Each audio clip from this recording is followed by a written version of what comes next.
Фајде нема и од одлуката во еден ден да се разрешат 1500 членови на управни и надзорни одбори со едно млитаво образложение дека ќе се намалеле трошковите, а сите знаеме дека тоа експресно ќе се пополни со партиски кадри кои што не знам колку ќе може да ја исполнат својата работа.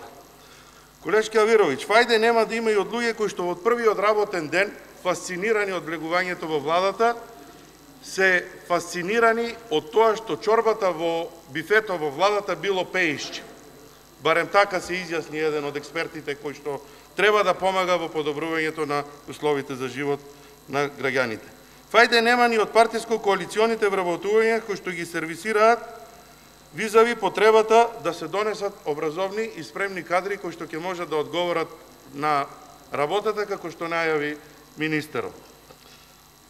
Што представува завршната сметка?